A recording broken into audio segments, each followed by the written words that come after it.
Chapter 29, Public Interest Litigation.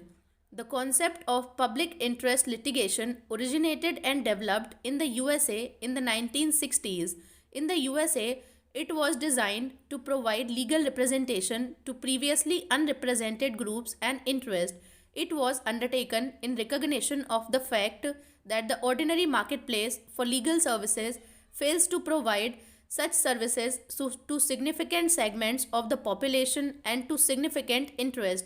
Such groups and interests include the poor, environmentalists, consumers, racial and ethnic minorities, and others. In India, the PIL is a product of the judicial activism role of the Supreme Court.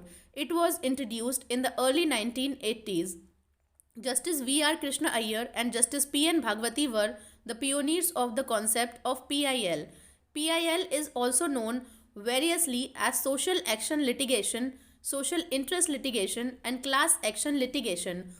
Meaning of PIL. The introduction of PIL in India was facilitated by the relaxation of the traditional rule of locus standi. According to this rule, only that person whose rights are infringed alone can move the court for the remedies, whereas the PIL is an exception to this traditional rule. Under the PIL, any public spirited citizen or a social organization can move the court for the enforcement of the rights of any person or group of persons who, because of their poverty or ignorance or socially or economically disadvantaged position, are themselves unable to approach the court for the remedies. Thus, in a PIL, any member of the public having sufficient interest can approach the court for enforcing the rights of other persons and redressal of a common grievance. The Supreme Court has defined the PIL as a legal action initiated in a court of law for the enforcement of public interest or general interest in which the public or a class of the community have pecuniary interest or some interest by which their legal rights or liabilities are affected. PIL is absolutely necessary for maintaining the rule of law, furthering the cause of justice, and accelerating the pace of realization of the constitutional objectives. In other words, the real purposes of PIL are: number 1, vindication of the rule of law; number 2, facilitating effective access to justice to the socially and economically weaker section of the society; number 3, meaningful realization of the fundamental rights. Features of PIL. The various features of the PIL are explained below. Number 1. PIL is a strategic arm of the legal aid movement and is intended to bring justice within the reach of the poor masses who constitute the low visibility area of humanity. Number 2. PIL is a totally different kind of litigation from the ordinary traditional litigation, which is essentially of an adversary character where there is a dispute between two litigating parties, one making claims seeking relief against the other and that other opposing such claim or resisting such relief. Number 3. PIL is brought before the court not for the purpose of enforcing the right of one individual against another, as happens in the case of ordinary litigation, but it is intended to promote and vindicate public interest. Number 4. PIL demands that violations of constitutional and legal rights of large numbers of people who are poor, ignorant, or in a socially or economically disadvantaged position should not go unnoticed and unaddressed. Number 5. PIL is essentially a cooperative effort on the part of the petitioner, the state or public authority, and the court to secure observance of the constitutional or legal rights, benefit, and privileges conferred upon the vulnerable section of the community and to reach social justice to them. Number 6. In PIL, litigation is undertaken for the purpose of redressing public injury, enforcing public duty, protecting social collective, diffused rights and interest, or vindicating public interest. Number 7. In PIL, the role held by the court is more assertive than in traditional actions. It is creative rather than passive and it assumes a more positive attitude in determining act. Number 8. Though in PIL court enjoys a degree of flexibility unknown to the trial of traditional private law litigations, whatever the procedure adopted by the court, it must be procedure known to judicial tenets and characteristics of a judicial proceedings. Number 9. In a PIL, unlike traditional dispute resolution mechanism, there is no determination or adjudication of individual rights. Scope of PIL. In 1998, the Supreme Court formulated a set of guidelines to be followed for entertaining letters or petitions received by its as PIL. These guidelines were modified in 1993 and 2003. According to them, the letters or petitions falling under the following categories alone will ordinarily be entertained as PIL. Number 1. Bonded labor matters. Number 2. Neglected children. Number 3. Non-payment of minimum wages to workers and exploitation of casual workers and complaints of violation of labor laws except in individual cases. Number 4. Petitions from jails complaining of harassment for premature release and seeking release after having completed 14 years in jail, death in jail, transfer release on personal bond, speedy trial as a fundamental right. Number 5. Petitions against police for refusing to register a case, harassment by police, and death in police custody. Number 6. Petitions against atrocities on women, in particular harassment of bride burning, rape, murder, kidnapping, etc. Number 7. Petitions complaining of harassment or torture of villagers by co-villagers or by police from persons belonging to scheduled caste and scheduled tribes and economically backward classes. Number 8. Petitions pertaining to environmental pollution, disturbance of ecological balance, drugs, food adulteration, maintenance of heritage and culture, antiques, forest and wildlife, and other matters of public importance. Number 9. Petitions from riot victim. Number 10. Family pension. The cases falling under the following categories will not be entertained as PIL. Number 1. Landlord-tenant matters. Number 2. Service matter and those pertaining to pension and gratuity. Number 3. Complaint against central state government departments and local bodies except those relating to item number 1 to 10 above. Number 4. Admission to medical and other educational institution. Number 5. Petitions for early hearing of cases pending in high courts and subordinate courts. Principles of PIL. The Supreme Court evolved the following principles in regard to PIL. Number 1.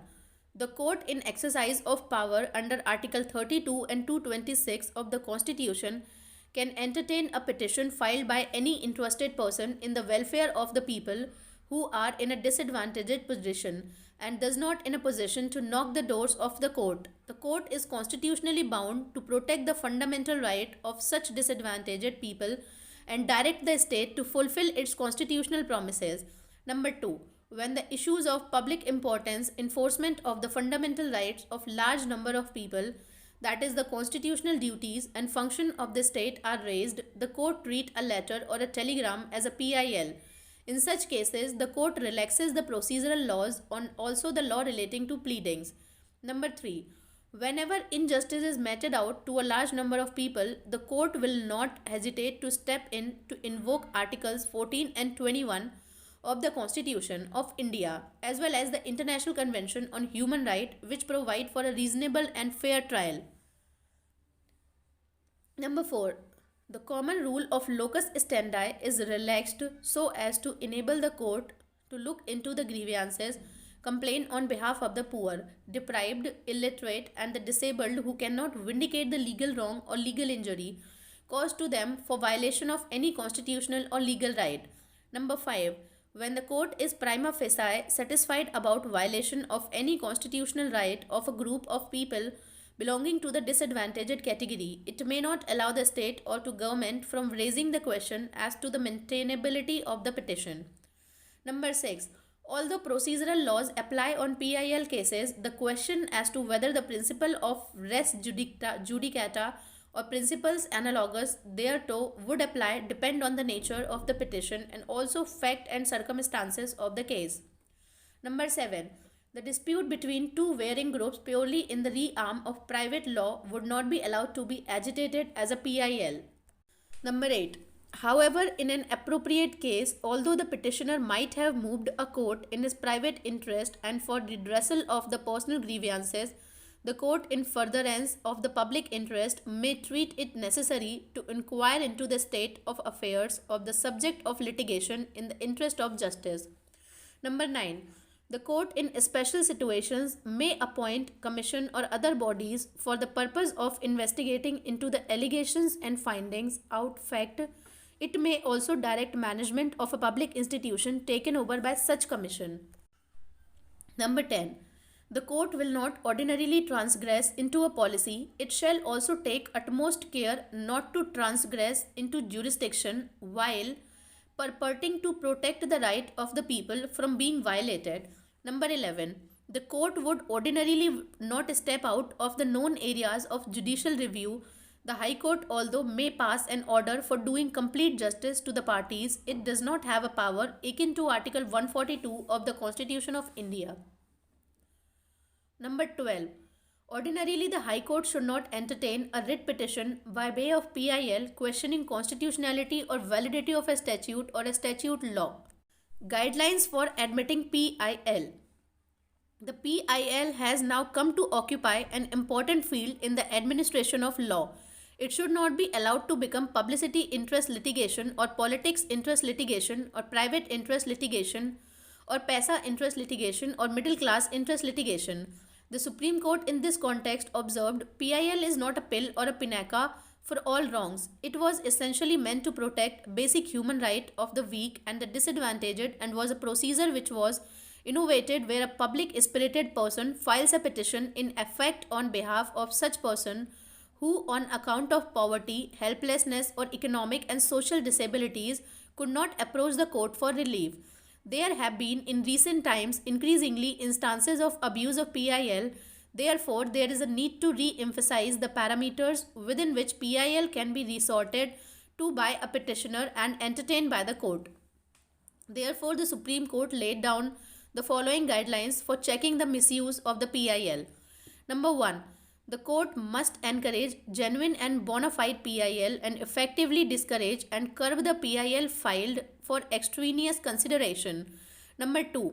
Instead of every individual judge devising his own procedure for dealing with PIL, it would be appropriate for each High Court to properly formulate rules for encouraging the genuine PIL filed and discouraging PIL filed with oblique motives.